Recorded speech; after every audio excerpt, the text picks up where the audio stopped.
What's up everyone, welcome back to the channel. So in this video we're going to talk about bass lines. So someone left a comment in one of the videos and asked me to do a video on groovy bass lines. Now I'm not going to do one specifically on groovy bass lines because groovy to me might mean something completely different to you. So I'm just going to do a video on bass lines in general and ways that you can make them sound a little bit more interesting. So there's many different ways you can do this. Sometimes you don't need to do anything to make them more interesting. You need to keep them simple. So you need to think about what type of track you want to make. Not saying that you can't just jam, but if you want a specific sound, you're going to think about what notes you're using, what rhythms you're going to be using, how many bars, things like this. So there's a few little things I have here. So there's a few ways, right? Especially in electronic music, the bass, sometimes they're fairly simple. And for me, I found they're usually the most effective ones, the simpler bass lines, when you're only using 2 or 3 notes. But again, it depends on what you're going to use. But if you're going to make a bass line that has a lot of melody in it and it has a lot of different notes and it's going up and down in octaves and stuff, you're not going to put as much stuff over the top. So you're going to leave the notes over the top more straight. You're not going to have as much of a melody or much movement in them because you don't want stuff fighting for space. So a few ways, right, you can make your bass lines more interesting. So you can use rests. Rests is like when you take a break. Instead of going in the same like pattern, you take a little break and then on to the next step. You can use syncopation, and the definition for syncopation I have it here is, I'll explain it easier, but this is this is the definition from Google. Syncopation is a variety of rhythms played together to make a piece of music, making part or all of a tune or piece of music offbeat. More simply, syncopation is a disturbance or interruption of a regular flow of rhythm, a placement of rhythmic stress or accents where they wouldn't normally occur. So yeah, that's like, I'll show you in the video. And then another one you can use is motifs, and to be honest with you, I read the definition for that and it just confused me even more. So when I'm making this bass line, I'm going to make a few actually, just to give you an example.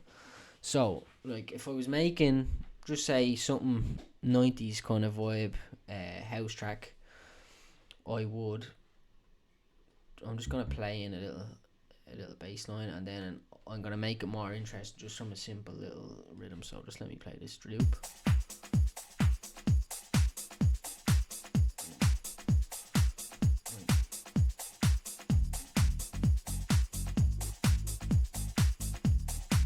So I'm going to record this, right?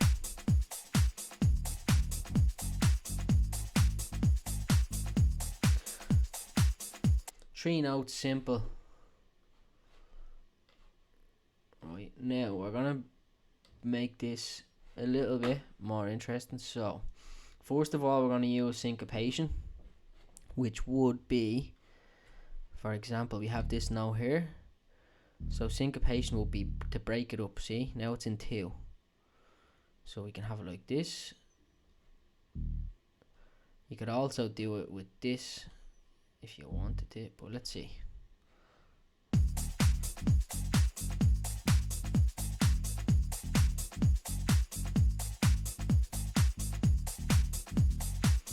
It's not enough attack on this.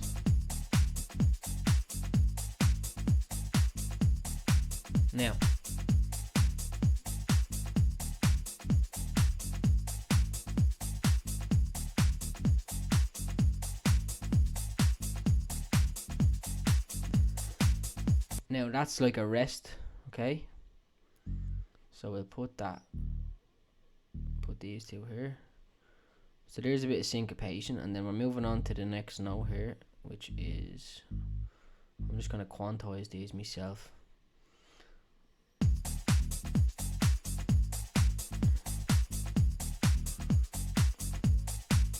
Now for the motif. So a motif is like when you go up. See, I might go, I don't know, I don't even know what scale I'm going to do, so let's put this here, see what this sounds. there you go. It's a motif. And we can put this up here, see what it sounds like. Nah.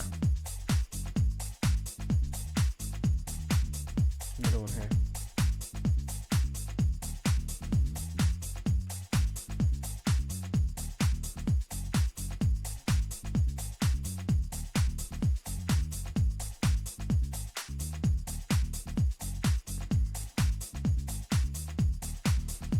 Another thing to think about when you're making bass lines that I forgot to mention at the start of the video is your envelope. So your envelope on your filter and your envelope on your amplifier. Well, this is going to determine your like attack. So an envelope is your attack, decay, sustain, release. So I'll show you this now. So like if you have like you might make a bass line with one note for each bar, for example. Like let me see, like this. So and then we'll go. I'll actually play it in just for what's this shit? Right, hold on. Hold on, let me pause this.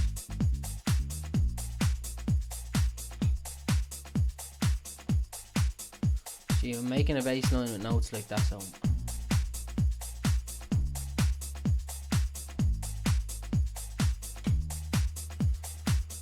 like you can make a track like that and it's you have more room over the top to put a melody. But if you're making a bass line for it like this, see, you can see the difference. If you're making a bass like this, you're going to want to mess with the envelope. You might want to put more release on it and some more decay and sustain, because you want the notes to travel a little bit longer and to fade off. You might want the attack not snappy, you might want the attack more easy. So it kind of depends on what you want to do, and you can do these same techniques in that as well. You can break them notes up. I'm just, for example, like you might be making an electro track that's more mellow and you might want the bass like this. See, for this I'd put more release on it, a little bit of attack.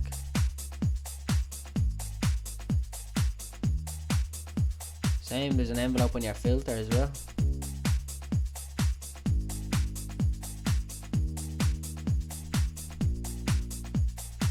Just depends on what you want to achieve.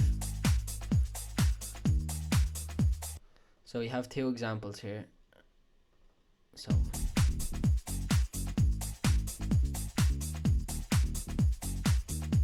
that's a real kind of 90s vibe, high energy bass.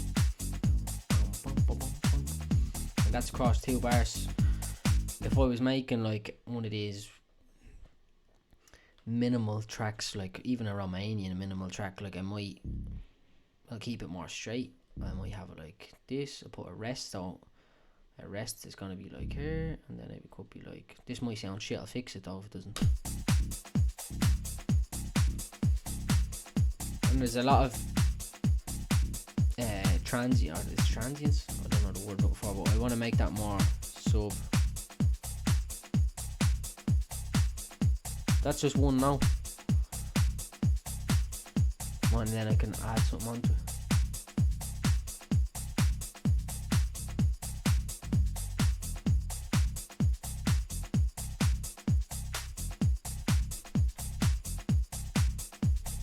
So I'm just look at the difference in the MIDI. So you just need to really think about what you're making.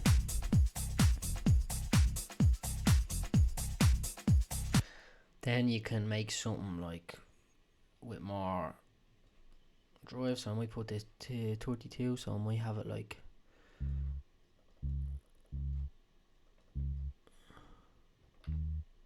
see how this sounds. Oh.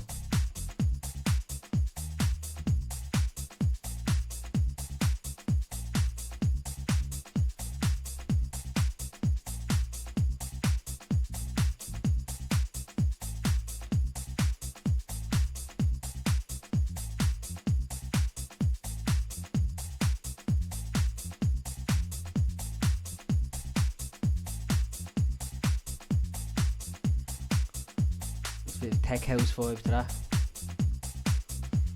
And also the length of your notes as well makes a difference. You can see the difference in all of them. The swing, so if you have everything perfectly quantized or not, that can also make a difference.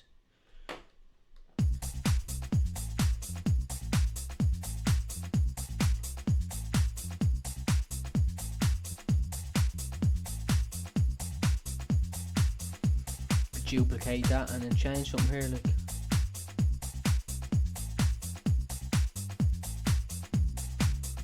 a little motif here again, maybe.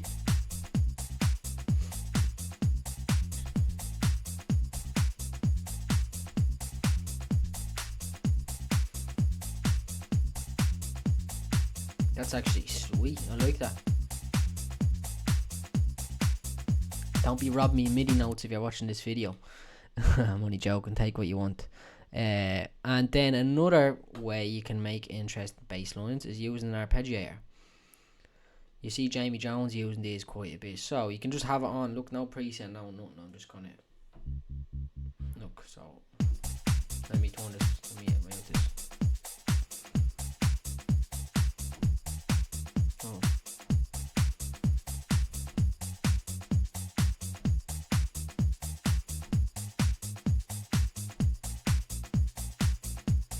You just have it straight like that.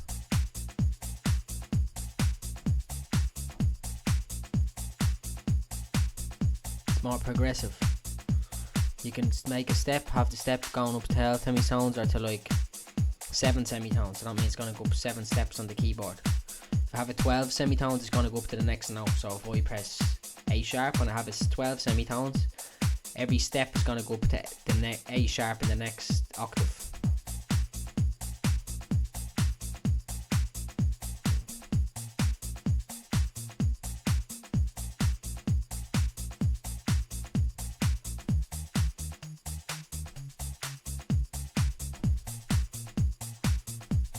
Right, so I'll record this.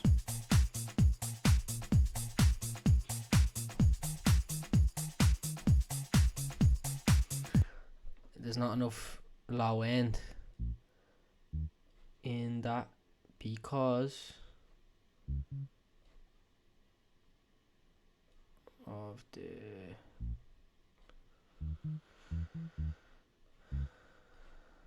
step is going up to. So if I just put that, I'll try to give you an example now. If I just put this like this, watch.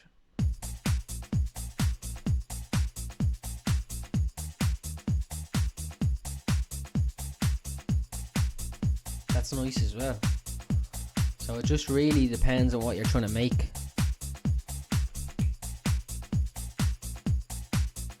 I actually wish someone made a video like this when I was starting out. Then you can put the rate down, you can make it a little bit more interesting. So I'll show you now. I'm going to mute, I'm going to turn this off, so it could be like this. Oh no.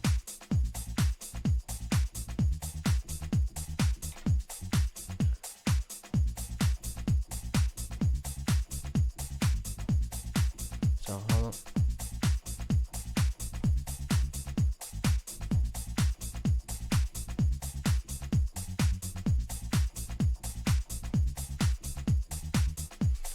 There you go. So many different examples here for different types of bass lines. I think I've covered them all, literally. So let me show you. This is and if you want to keep it simple, this is the actual track I was working on. This is how simple I kept it. Look, you can see the swing, no syncopation, no motifs, just 2 notes, and it just slaps. Hold on, sorry, the arpeggiator's on. So I have vocals on the track, so I needed the key. I didn't want too much melody going on. I wanted to let the vocals shine through, so I just kept the bass simple. So just a few examples. Here's 1. Here's 2. You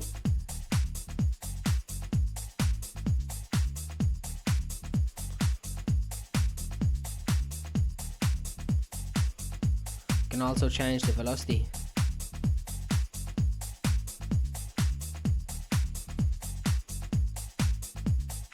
You can see like the motifs, the rest here. Then you have this style, which again, change the envelope. Depends on what you want to do. If you want the bass more snappy short, you need slow release, fast attack, and the decay depends on how fat you want it. Then we have this one, simple.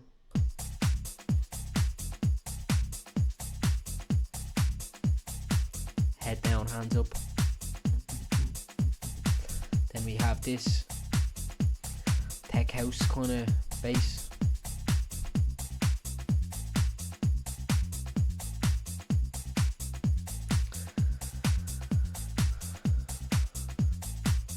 And then we have this arpeggiated bass. Use the arpeggiator.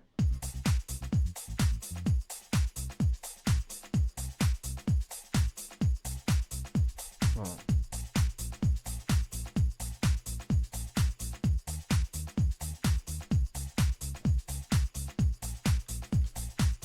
So, a little recap. Motifs, syncopation, rests, simplify for electronic music. It doesn't have to be overcomplicated. Your envelopes, the envelope on your filter, the envelope on your amplifier. Modulation as well, something I didn't cover in the video, but maybe I can do in another one, is open and close the filters, use the resonance, give it a little squelch, a little squeeze, and it just keeps it moving. Depends what you want to make. You can layer notes over the bass as well. What else did I say? You can use different octaves, your non-root notes. So if you're in D sharp minor, use non-root notes.